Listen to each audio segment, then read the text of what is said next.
There are many different conditions of diabetes, and no two diabetics are the same. As a result, there is no such thing as a diabetic diet that fits everyone with diabetes.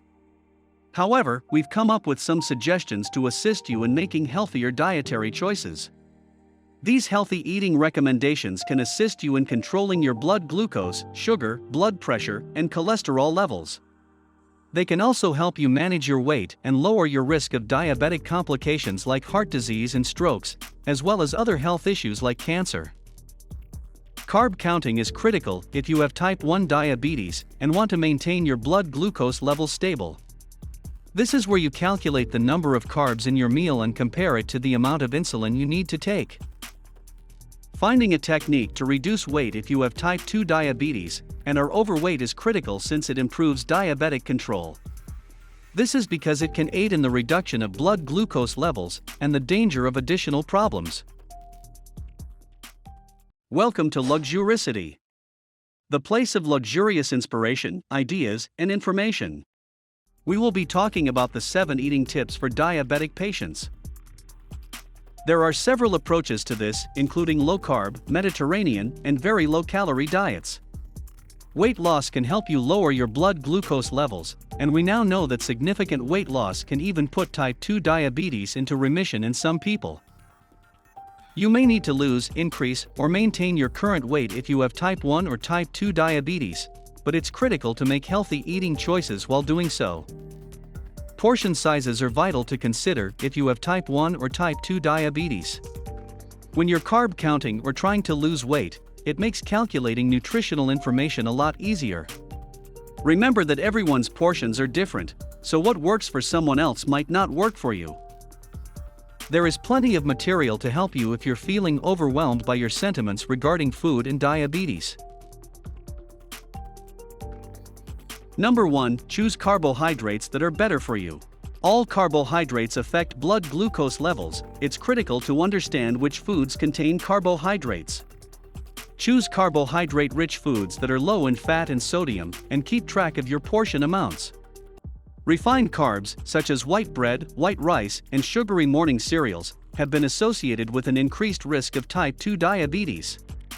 Whole grains like brown rice, whole wheat pasta, wholemeal flour, whole grain bread, and oats, on the other hand, have been associated with lower risk, so choose for these instead. When you're out shopping, keep an eye on the food labels to determine if something is high in fiber. Compare different foods to see which ones have the highest fiber. Number 2. Reduce your intake of red and processed meat. If you're reducing your carb intake, you may find yourself eating larger servings of meat to keep you satisfied. This is not recommended for red and processed meats such as ham, bacon, sausages, beef, and lamb. All of these have been linked to heart disease and cancer. Beans, peas, and lentils are also high in fiber and have a low impact on blood glucose levels, making them a good substitute for processed and red meat and keeping you satisfied. Most people are aware that fish is healthy, but oily fish such as salmon and mackerel are even better. These are high in omega-3 fatty acids, which help protect your heart. Aim to consume 2 servings of oily fish every week. Number 3. Get minerals and vitamins from foods. Mineral and vitamin supplements aren't proven to assist you to control your diabetes. You don't need to take supplements unless your healthcare provider advises you to, such as folic acid for pregnancy. It's best to receive your necessary nutrients from a variety of foods. This is due to the fact that some supplements can react to your prescriptions or exacerbate diabetes problems such as renal disease. If you are enjoying this video, don't forget to like and subscribe.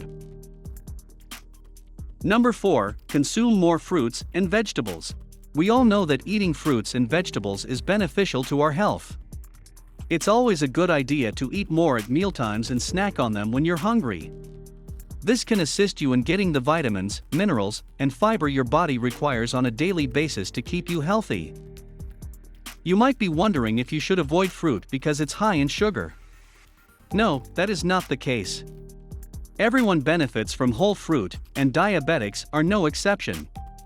Fruits do contain sugar, but it's sugar that comes from nature. This is distinct from the added sugar, also known as free sugars, found in foods such as chocolate, cookies, and cakes. Fruit juices, for example, have additional sugar, so choose whole fruit instead. Fresh, frozen, dry, or tinned fruits and vegetables are all acceptable options in juice, not in syrup. It's also recommended to consume it in small portions throughout the day rather than all at once. Number 5. Reduce the amount of sugar you consume. We understand that eliminating sugar might be difficult at first, so simple practical swaps are a smart place to start when attempting to reduce sugar consumption. Sugary drinks, energy drinks, and fruit juices can all be replaced with water, plain milk, or sugar-free tea and coffee. To assist you, lower calories, low-calorie or zero-calorie sweeteners, also known as artificial sweeteners, can be used. Eliminating these additional sugars will help you maintain a healthy weight and control your blood glucose levels. If your diabetes treatment causes you to have hypos, and you cure them with sugary drinks, this is still vital for your diabetes management and should not be eliminated. However, if you are experiencing frequent hypos, it is critical to speak with your diabetes team. Number 6. Be cautious when consuming alcohol. Because alcohol is heavy in calories, if you're attempting to lose weight, you should cut back on your use. Limit yourself to 14 units each week at most. To avoid binge drinking, spread it out and go alcohol-free for many days a week. It's also not a good idea to drink on an empty stomach if you're on insulin or other diabetes meds. This is due to the fact that drinking increases the risk of hypos.